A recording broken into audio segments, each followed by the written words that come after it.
ఈ కష్టార్జితం అంతా తీసుకెళ్ళి వడ్డీలకు పోయాల్సి వచ్చేది. ఆ రోజుల్లో నెలకు 30,000 రూపాయలు వడ్డీలు కట్టేవాడు. ఎంత ఎంత ఆదాయం సరిపోతుంది? ఇప్పుడు చెప్పేది 20 సంవత్సరాల క్రితం, ఇప్పుడు కాదు, 20 ఏళ్ళ క్రితం.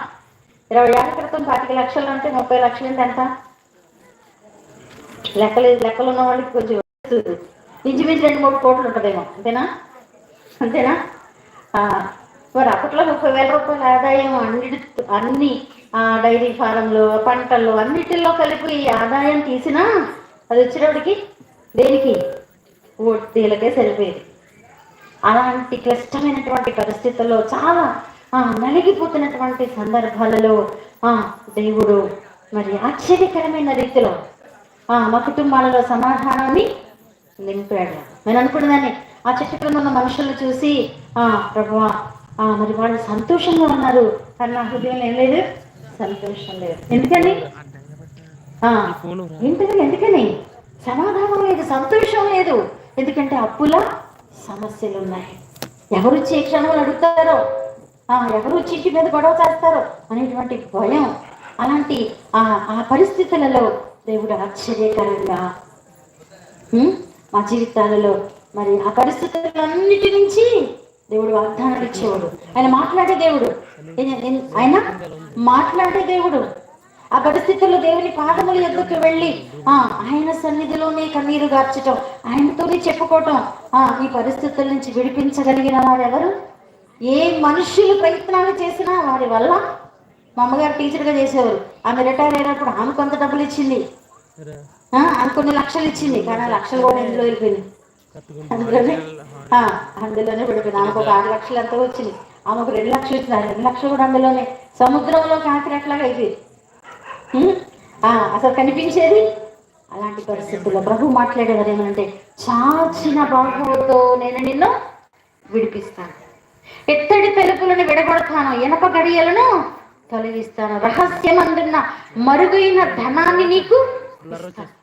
దేవుని వాగ్దానాలు. ఒక సందర్భంలో అయితే చాలా మరి నిరాశతో మరి ఈ పరిస్థితులు ఇప్పటికి ఇంచుమించు 6 సంవత్సరాలు ఆ సమస్యల్లో పడి కొట్టుకు వెళ్ళిపోతున్న సందర్భం. ఒక సందర్భంలో పాయిజన్ మూత తీసేశాను. అమ్మో నా వల్ల కాదు. ఎందుకంటే నాకు చిన్నప్పటి నుంచి కష్టం ఏంటో తెలియదు, ఒక మాట ఏంటో తెలీదు. అలాంటిది బంధువుల వైపు నుంచి కొన్ని సమస్యలు, కొన్ని మాటలు వినపడుతున్నాయి. ఎందుకంటే సమస్య వచ్చేటప్పటికి మనుషులందరూ ఏమైపోతారు? బెల్లం చుట్టూ ఈగలు ఉంటాయంట. అట్లాగా డబ్బులు ఉంటే ఏమంటారు? అందరూ బంధువులే. డబ్బులు లేవనుకోండి అడ్రస్ ఉండరు కదా, ఎవరు మన ముఖం చూపించరు. అలాంటి పరిస్థితులు నేను ఎదుర్కొన్నాను. ఒక ఉన్నతమైనటువంటి స్థితిలో ఉన్నటువంటి నా జీవితంలో చాలా ఇబ్బంది అయినటువంటి పరిస్థితులు ఎదుర్కొన్నప్పుడు, మనుషుల యొక్క తిరస్కారాలు ఎదుర్కొంటున్నప్పుడు నా హృదయంలో చాలా వేదన ఉండేది.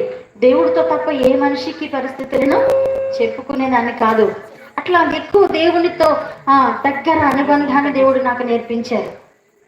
కాబట్టి ఆ పరిస్థితుల్లో ప్రభు దగ్గర నేను అడుగుతా ఉంటే, నేను ఆయన దగ్గర ఏడుస్తా ఉంటే ప్రభు నాతో మాట్లాడుతున్నారు, రమా నిన్ను నా సేవకు సిద్ధపరచుకుంటున్నాను అనేవారు.